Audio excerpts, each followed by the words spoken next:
Friends, welcome to my channel. ఒక 10 days camp నుంచి బాగా అలసిపోయి వచ్చిన ఒక ఆయన బాగా గాఢ నిద్రలో ఉండంగా ఒక బొద్దింక ఆయన చెయ్యి మీద ఉండటం వాళ్ళ భార్య చూస్తుంది. ఆవిడకి కూడా బొద్దింక అంటే చాలా భయం. అలా అని ఈయన్ని పాపం బాగా అలసిపోయి వచ్చారు, దీనికోసం ఆయన లేపటం ఎందుకు, నేనే ధైర్యం తెచ్చుకుని దాన్ని ఎలాగలాగా తరిమేద్దామని చెప్పి అక్కడ పక్కన ఉన్న ఒక టవల్ తీసుకొని ఇలాగనేటప్పటికి అది వెళ్ళిపోద్ది. మళ్ళా ఆవిడ పనిలో ఉండి మళ్ళా కొంచెంసేపు ఇటు చూసేటప్పటికి అది మళ్ళా కాలు మీద ఉంటుంది.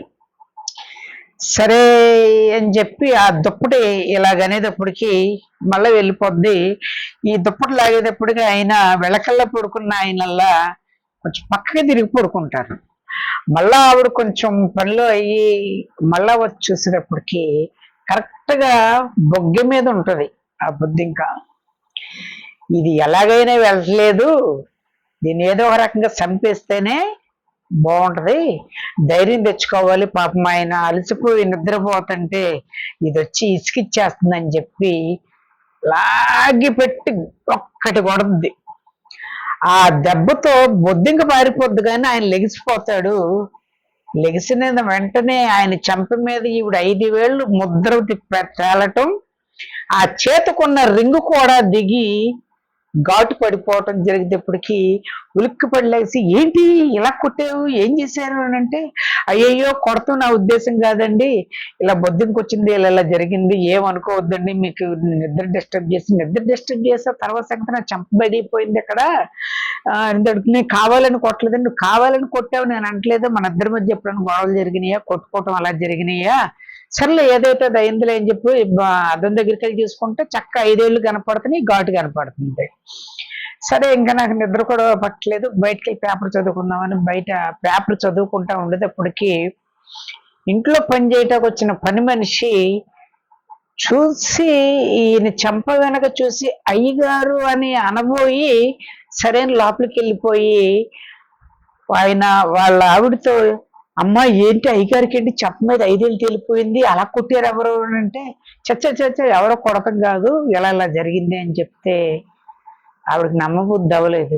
అదే అమ్మగారు సరేనని చెప్పి అయిపోద్ది, వెళ్ళిపోద్ది. సరే కొంచెంసేపటికి పాలు పోసే అతను వచ్చి, అయ్యగారు ఎవరండి అంత గట్టిగా కొట్టారు మిమ్మల్ని అంటే, నన్ను ఎవరు కొట్టారయ్యా అనేటప్పటికి, లేదండి చెంప మీద 5 ఏళ్ళు తేలిపోయి ఇక్కడ ఘాటు కూడా వచ్చేస్తుంది మీకు అనేటప్పటికి, లేదు ఇలా జరిగింది అని బొద్దింక గురించి ఆయనకి కూడా చెప్తే, అలాగా సార్ అని చాలా డౌట్కి వెళ్ళేటప్పటికి ఈయనకి డౌట్ అవుతుంది, ఇదేంటి ఈ డౌట్ అడుగుతున్నాడు ఏంటని మళ్ళీ అర్థం దగ్గరికి చెప్తే అది ఇంత అచ్చు కనపడుతూనే ఉంది. సరే అని చెప్పి ఇంకా పేపర్ చదువుకుంటుంటే పక్కింట్లో రెంట్కుండే ఆయన, సార్ ఎప్పుడు నుంచి వచ్చారు క్యాంప్కి అని అడగబోయి ఈ చెంపనకే చూస్తారు, చూసి ఏంటి దీని గురించేనా మీరు అడగబోయేది, ఇలా నేను నిద్రపోతున్నాను ఇలా జరిగిందని చెప్పేటికి, అలా సార్ అయ్యో పాపం చాలా గట్టిగా కొట్టినట్టుంది, కొట్టినట్టు కాదు తగిలినట్టుంది అని సమర్థించుకొని ఆయన ఇంట్లోకి వెళ్ళిపోతారు. ఎక్కడే కూర్చొని ఉంటే వచ్చిన వాళ్ళందరూ నా భార్య నన్ను కొట్టిందన్న మీనింగ్లోకి వెళ్ళిపోతున్నారండి, నాకు అర్థమైపోతుందని చెప్పి ఆ మంకీ క్యాప్ ఒకటి తీసుకొని తలకి కప్పేసుకొని లోపలికి వెళ్ళి మళ్ళీ పడుకుందామని ప్రయత్నం చేసేటప్పటికి వాళ్ళ ఆవిడకి ఫోన్ వస్తుంది.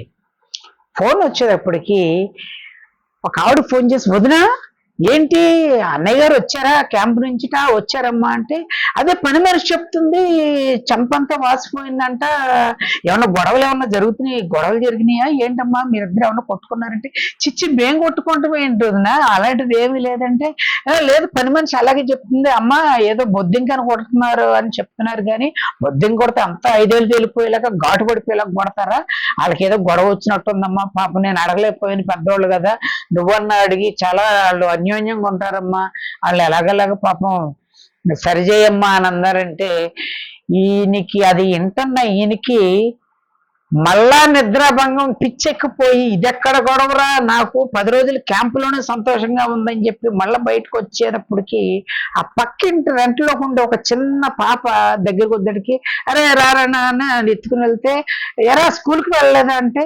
లేదంకుల్ నాకు ఫీవర్ అంకుల్ అన్నారు. అదే మరి నువ్వు టాబ్లెట్ వేసుకున్నావా అంటే, వేసుకున్నాను అంకుల్. మీరు టాబ్లెట్ వేసుకున్నారా అంకుల్ అడుగుద్ది.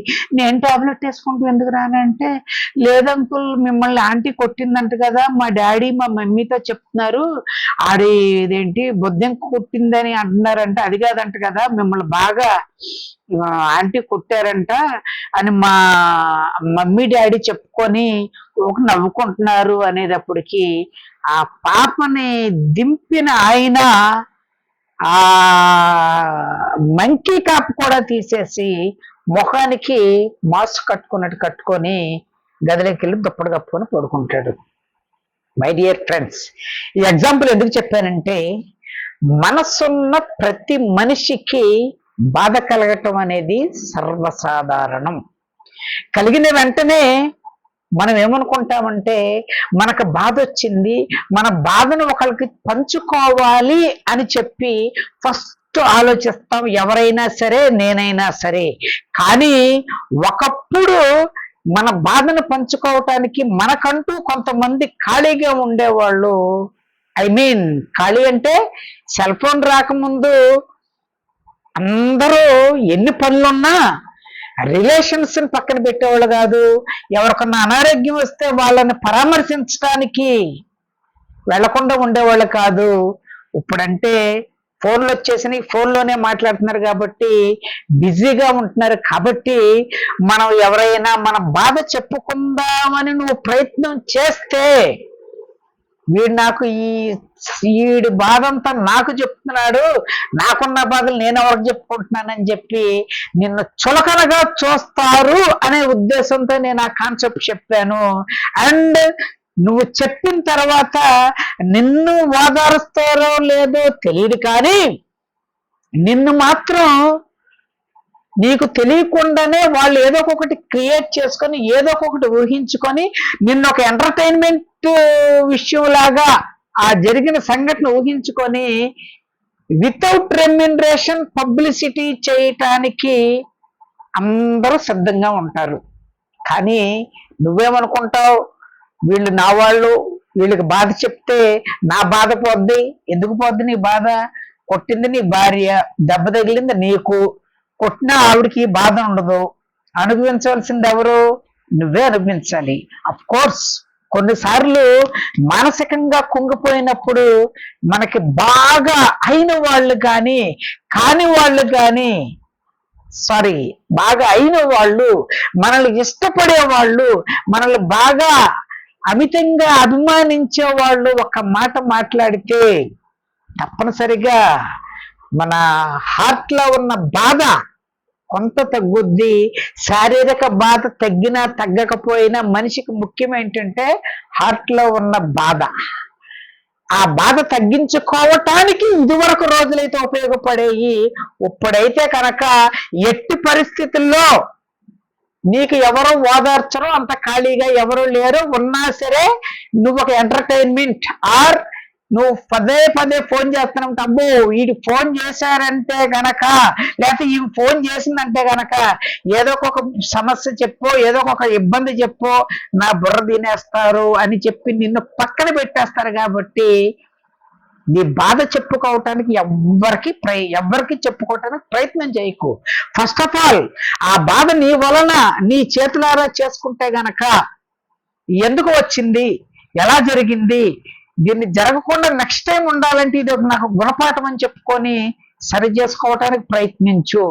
లేదు నీ వలన ఒకళ్ళ మనసు బాధ పెట్టి, లేదు నిన్ను అమితంగా ఇష్టపడే వాళ్ళని కేవలం ఒక మాట ద్వారా నీతో మాట్లాడటం మానేస్తే తప్పనిసరిగా ఎందుకు అలా ప్రవర్తించవలసి వచ్చిందో, ఎందుకు నువ్వు అలాగా మాట అనవలసి వచ్చిందో చెప్పటానికి నీ సాయశక్తులా ప్రయత్నం చేయి. వాళ్ళు విని యాక్సెప్ట్ చేస్తే గనక అగైన్ మళ్ళా నీ యొక్క రిలేషన్ కంటిన్యూ చేయి. నువ్వు ఎన్నిసార్లు చెప్పినా చెప్పుకోవటానికి అవకాశం ఇవ్వకోకుండా నిన్ను గనక పక్కన పెట్టో, నీ నంబర్ బ్లాక్ చేసో, లేకపోతే నువ్వు కనపడుతున్నా తప్పించుకొని వెళ్ళిపోతున్న వాళ్ళు మాత్రం బతులాడకు. ఎందుకంటే ఆ బాధ ఒక్కటే నీ జీవితాంతం నిన్ను క్షీణింపు చేస్తూ ఉంటుంది. మిగతా విషయం ఎందుట్లో నిన్ను ఎదగనవ్వకుండా బాధపడుతూ ఉంటుంది. అలాంటప్పుడు నువ్వు అనుకోవాల్సింది ఏంటంటే, ఓకే, ఈ రిలేషన్ ఇక్కడ వరకే ఉండాలని రాసి పెట్టుంది. ఒకవేళ కంటిన్యూ అయితే ఎన్ని సమస్యలు వచ్చాయో అందుకే దేవుడు నాకు తప్పిచ్చేశాడు అనుకో. అయితే ఇది మాటలు చెప్పినంత తేలిక ఉంటుందా అని నువ్వు అనుకోవచ్చు. కొంతకాలం అయితే గనక మారటం, మారిపోవటం అనేది మనిషి యొక్క నైజం. కాబట్టి కొన్ని రోజులు బాధపడద్ది, ఇంకా కొన్ని రోజులు బాధపడద్ది. గ్రాడ్యువల్ గా నువ్వు వేరే ఒక దాని మీద ఫోకస్ చేస్తే గనక నీ యొక్క మైండ్ ఆ యొక్క బాధ నుంచి తేరుకునేలా చేస్తుంది. అలాగే మరొక్కసారి అటువంటి తప్పు చేయకుండా చూస్తుంది. మరి నేను మారాలని తెలియాలంటే వాళ్ళకి ఎలా అని అనుకుంటే, ఈ సృష్టిలో, ఈ ప్రపంచంలో ఇక్కడ కూర్చొని ఎక్కడో ఉన్న వాళ్ళతో మాట్లాడుకుంటున్నాం. ఫోన్ ద్వారా కావచ్చు, లేదా మెసేజ్ ద్వారా కావచ్చు, సోషల్ మీడియా ద్వారా కావచ్చు.